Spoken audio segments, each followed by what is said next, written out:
Saudações a todos, nossos votos de muita paz, sejam todos muito bem-vindos a mais uma reflexão sobre a obsessão nos seus mais variados graus e matizes, em que vamos começar trazendo a observação que Allan Kardec coloca logo após aquele modelo de prece que nós vimos, que ele oferece para as questões da obsessão, né? Prece pelos obsedados, pelos obsessores e vamos completar com uma observação muito importante que ele coloca após alguns modelos de prece para nos ajudar, né? Sempre no sentido de nos ajudar a como buscarmos ali uma reflexão mais profunda, introspectiva, nessa comunhão de pensamentos com Deus. E nessa observação ele coloca: a cura das obsessões graves requer muita paciência, perseverança e devotamento. Exige também tato e habilidade para a condução ao bem de espíritos quase sempre muito perversos, endurecidos e astuciosos, pois que os há rebeldes até o último grau. Na maioria dos casos, devemos guiar-nos pelas circunstâncias, mas seja qual for a natureza do espírito, o certo é que nada se obtém pelo constrangimento ou pela ameaça, pois toda a influência depende do ascendente moral. Outra verdade, igualmente verificada pela experiência, é que a lógica comprova e é a completa ineficácia. Aliás, que a lógica comprova é a completa ineficácia de exorcismos e que a lógica... Aliás, retomando, outra verdade igualmente verificada pela experiência e que a lógica comprova é a completa ineficácia dos exorcismos, fórmulas, palavras sacramentais, amuletos, talismãs, práticas exteriores ou quaisquer símbolos materiais. A obsessão demasiado prolongada pode ocasionar desordens patológicas, exigindo por vezes um tratamento simultâneo ou consecutivo, seja magnético ou médico, para o restabelecimento do organismo.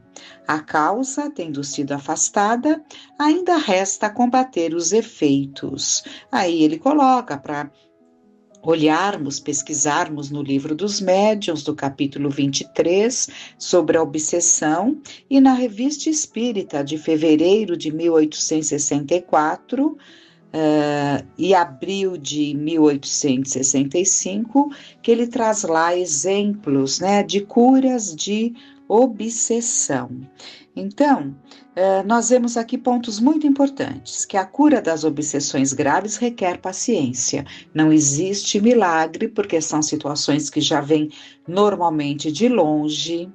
Há todo um quadro, né, de mentes envolvidas nesse processo, tanto de desencarnados quanto de encarnados, que fazem parte desse processo obsessivo, né, que de alguma forma se entrelaça uns aos outros, né? E que, caracterizando uma obsessão grave, vai requerer paciência e muita habilidade no trato, né? Muito discernimento, muitos cuidados, muitas orientações e ascendência moral para conseguir atingir o coração daquele obsessor, né? Para conseguir despertar no obsedado a vontade de mudança. Então, tudo isso requer bastante empenho no trato com as obsessões. Ele fala aqui também da inutilidade dos exorcismos, né? Que julga-se que afasta-se os espíritos com palavras determinadas, sacramentais, mas pela experiência que Kardec tinha ali, ele via e percebia, por toda a orientação que ele tinha, que os espíritos acabavam rindo de todo aquele jogo de palavras, de rituais, e com isso quantas vezes os espíritos até agiam com mais violência, né? Então, porque realmente não é uma fórmula sacramental, não é uma palavra mágica, é o encaminhamento daquele espírito com o uso da razão e do sentimento. Não há cura de obsessão sem o uso da razão aliado ao sentimento, não só sentimento, nem tampouco somente razão. É o uso dos dois pontos que constituem um alicerce para que se consiga realmente auxiliar no processo de desobsessão. E ele fala também da necessidade dos tratamentos médicos em função das desordens patológicas oriundas de uma obsessão grave, persistente e demorada, né?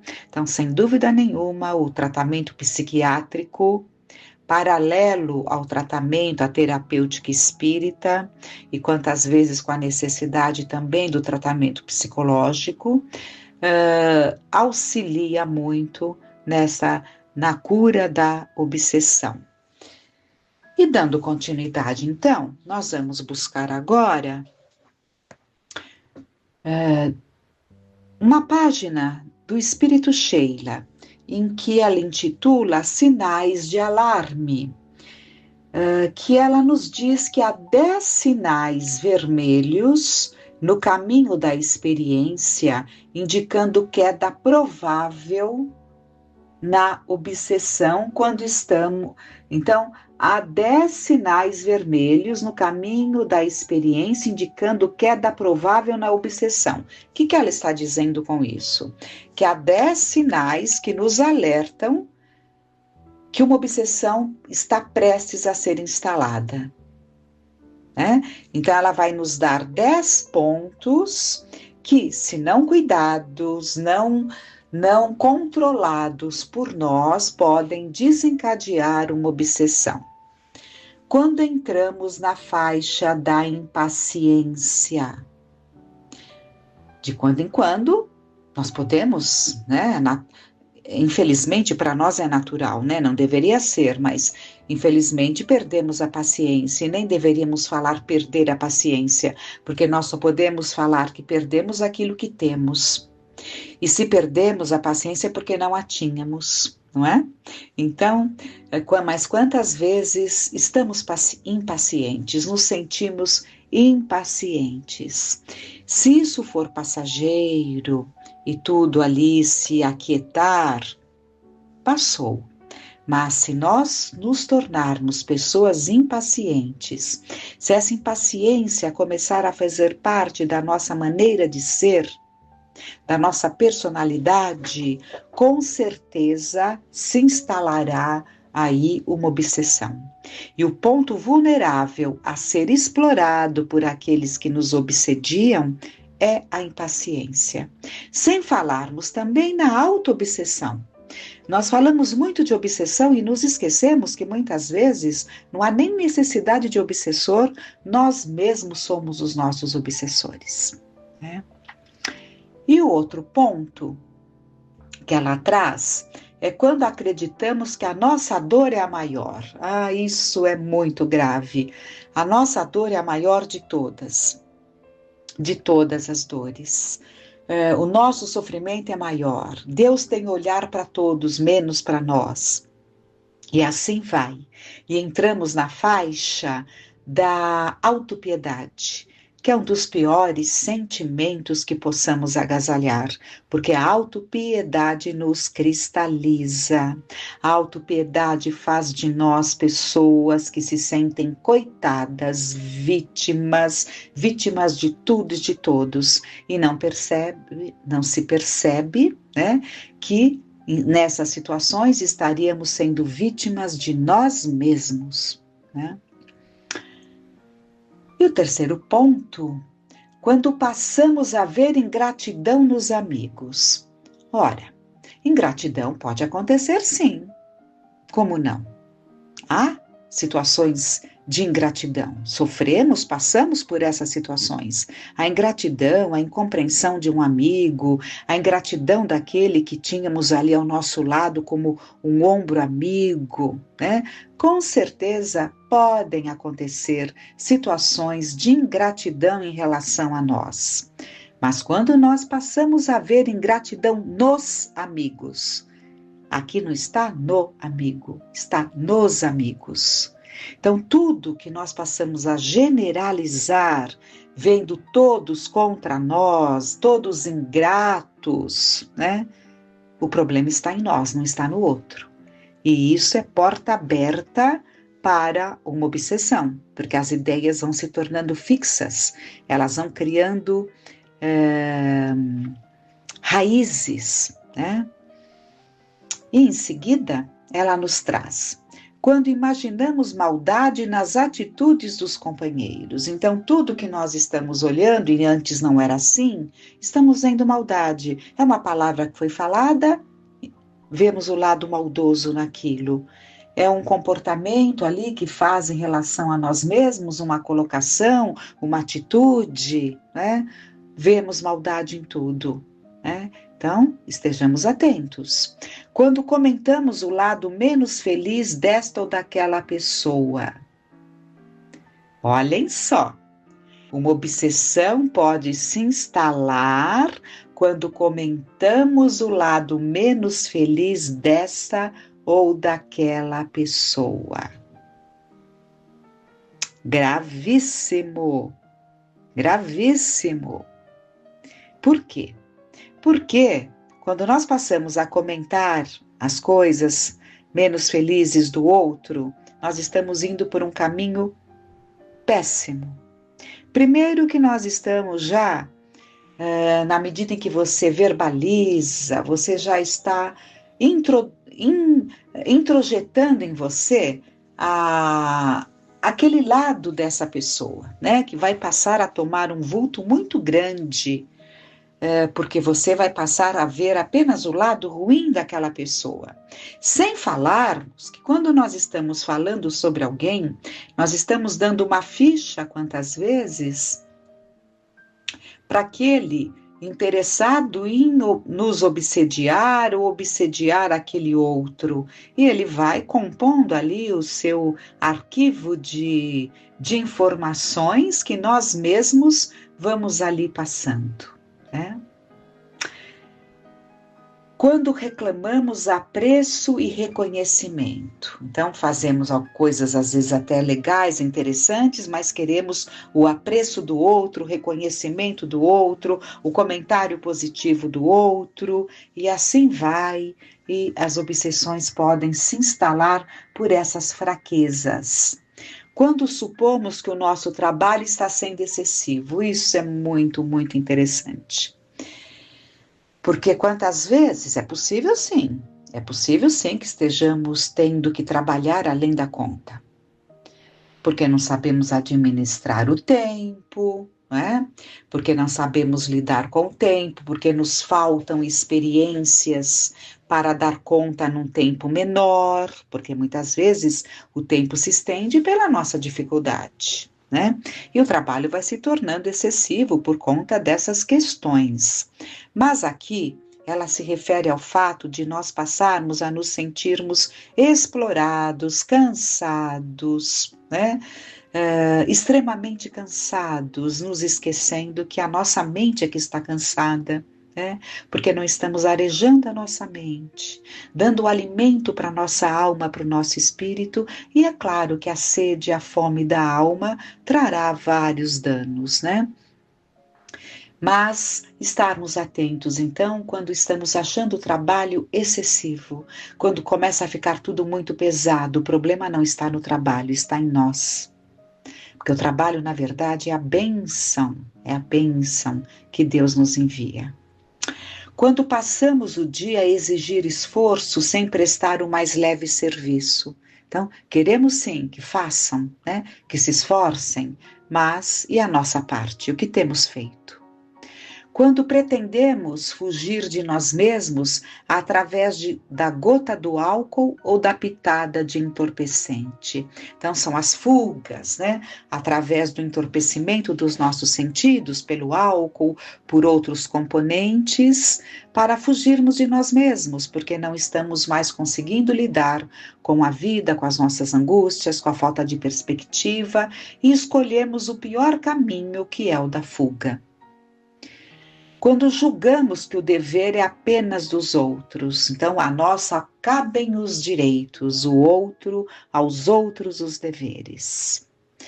Toda vez, diz a Sheila, através da psicografia do Chico Xavier, Francisco Cândido Xavier, toda vez que um desses sinais venha a surgir no trânsito de nossas ideias, a lei divina está presente, recomendando-nos a prudência de parar no socorro da prece ou na luz do discernimento. Então, busquemos o socorro da prece para acalmar o nosso coração diante dessas questões que ela nos pontuou. Ou busquemos o esclarecimento, aqueles que têm o esclarecimento e que conseguem refletir sobre e percebermos, né, que essas questões estão nos pesando devido a determinadas formas de ser, determinados comportamentos que estamos nos permitindo. Esse texto foi psicografado pelo Chico no livro Ideal Espírita, né? Vamos ver também, continuando no tema obsessão, alguns apontamentos que a Joana de Ângeles nos traz no livro Alerta, psicografado pelo Divaldo Franco. E ela fala no capítulo 51, sobre pontos vulneráveis. E como nós sabemos que as obsessões se instalam e os espíritos buscam captar, perceber as nossas fragilidades, os nossos pontos vulneráveis, que se tornam portas abertas para o envolvimento, que se transforma numa obsessão, vamos ver a análise que ela nos traz sobre esses pontos vulneráveis, para que nos cuidemos mais. Nas tuas fraquezas estão os pontos vulneráveis que deves revestir de forças.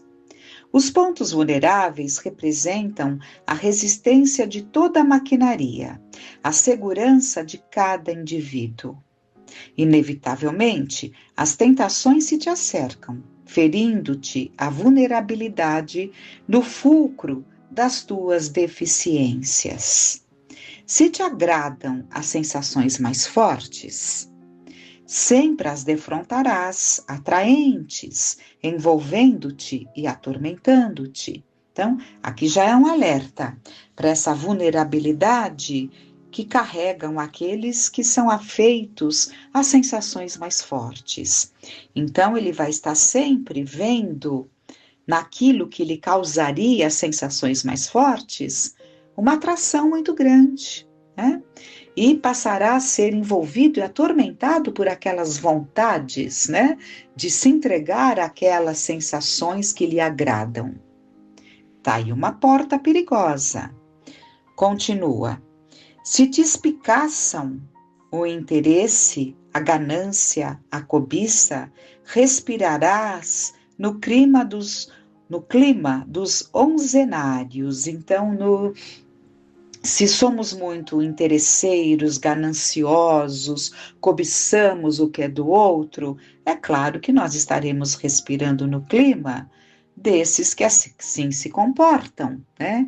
Então, tomarmos o cuidado de, percebendo essas vulnerabilidades, transformarmos esses pontos vulneráveis como uma maquinaria de segurança, né? Ou seja, temos que ter ali uma proteção muito grande para que esses pontos vulneráveis não nos traiam. Porque eles estão lá, São pontos vulneráveis que não vão desaparecer de um momento para o outro. São as nossas tendências, a nossa forma de ser, aquilo que realmente gostamos e desejamos, mas é preciso que nos munamos de uma força muito grande para que esses pontos não falem alto, a ponto de nos arrastar para determinadas situações, desencadeando assim as obsessões. Se preferes a ociosidade e o comodismo, encontrarás justificativas para a preguiça e o repouso exagerado. Então, quando gostamos de estar ali, num tempo ocioso, em demasia, claro que temos que ter o relaxamento, o descanso, não é nada disso que ela está dizendo que seria nocivo. Ela está falando da ociosidade, do comodismo, ou seja, da preguiça. Então, quando somos preguiçosos, nós vamos encontrar sempre justificativas, para estarmos repousando. Hoje eu não estou bem, hoje eu amanheci assim, hoje eu estou me sentindo assim, E com isso vamos desenvolvendo até um sentimento muito grave, que é a hipocondria, em que nos sentimos doentes, sempre adoentados, sempre necessitando de medicações, porque achamos que estamos muito doentes. Às vezes estamos de fato, mas quantas vezes esse estado se potencializa pela nossa maneira de encarar essas sensações que nos alcançam, essas inconvenientes doencinhas, às vezes, que nos alcançam. Estou falando aqui das pequenas coisas, não é? Que muitas vezes se tornam tão grandes porque nos sentimos ali tão abatidos, sendo que com uma mente mais sadia poderíamos fazer daquele período que estamos ali com determinado vírus, alguma coisa, que ele não tomasse conta da forma como ele pode tomar se nós nos entregarmos, Então, a nossa mente comanda tudo, e é importante que tenhamos essa noção. E por que esses pontos vulneráveis, eles tornam-se muito perigosos? Porque eles são tantas portas abertas, para que se instale ali um mal maior. Se te afeiçoas à enfermidade, anotarás distúrbios e deficiências orgânicas, onde os outros defrontam recursos para exercitar o equilíbrio e a disciplina. Então, aquilo que para uns é uma forma de ter disciplina, determinadas situações em que um exame nos aponta que não vai muito bem ali alguma coisa no nosso organismo, Ao invés de nos afeiçoarmos à enfermidade, achamos que estamos com aquilo, com aquele outro, aquelas coisas que esses exames apontam, e ao invés disso pensarmos, não, se eu estou me comportando, se eu estou me alimentando, seja o que for, de uma forma indevida que gerou tal dificuldade, da mesma forma que eu criei essa dificuldade, eu posso revertê-la, porque muitas dessas coisas são revertidas mudando-se o comportamento. Mas o que acaba acontecendo? Nós, de modo geral, pegamos satisfeitos aquela receita, com aquela medicação, que vai baixar determinado índice que está muito alto no nosso organismo, e ficamos felizes, porque aquela medicação trouxe aos índices normais aquilo que estava alterado. Será que é assim que temos que entender? É claro que há situações que realmente necessitaremos da medicação, porque nem todos os cuidados tomados alcançarão os resultados necessários. Aí entra a bendita medicação para nos ajudar. Mas a medicação não pode ser simplesmente, vou tomar a medicação. Tem que estar junto com ela toda a mudança que gerou aquele determinado distúrbio. Isso nós temos que entender, interiorizar, e não é simples não. Cada espírito é colocado onde lhe cumpre progredir, vinculado aos recursos de quem necessita para superar-se e reparar os compromissos infelizes do passado. A reencarnação traz o aprendiz de volta à experiência malograda, a fim de que se lhe fixem os valores positivos que deve investir na mudança do quadro de provações que lhe dizem respeito. Aqui ela está dizendo tudo. Mudança, investir na mudança. Tendências e aptidões, boas ou más, ressumam do pretérito espiritual, a fim de serem aprimoradas, tornando-se valiosas conquistas que impulsionam ao progresso e à paz. A tua segurança interior depende da tua inclinação e preferência, cabendo-te a tarefa de renovar as forças e vigiar as fraquezas que se transformam com o tempo em equilíbrio e vigor. No que delinquiste, trazes a marca íntima. Conforme te comprometeste, renasces com a matriz do registro. De acordo com o erro, volves aos sítios familiares onde deves repará-lo. Assim também ocorre em relação às ações enobrecidas. Elas te induzem ao crescimento espiritual, com superação das próprias forças na grande arrancada do espírito. Não te permita concessões desconcertantes, nem prazeres que anestesiam a razão e perturbam o sentimento. Enfrenta as fraquezas, conscientiza-te dos teus pontos vulneráveis, e constatarás quão fácil te será vencer as tentações e superar as suas más inclinações que te atormentam. Então, para que recuperemos a paz, não sejamos mais atormentados por esses pontos vulneráveis que trazemos, é preciso que sigamos essas sábias orientações trazidas pela Joana de Ângeles e entendamos também que esses pontos vulneráveis, eles podem insuflar em nós determinados sentimentos, analisando cada ponto que foi trazido aqui, em que nós mesmos vamos nos auto-obsediar, nós mesmos vamos nos tornar nossos algozes na medida em que permitimos que esses pontos vulneráveis nos dominem, nos fazendo muito mal e nos levando a um estado da alma doentio e atormentado. Fiquem então essas reflexões e que fiquemos em paz.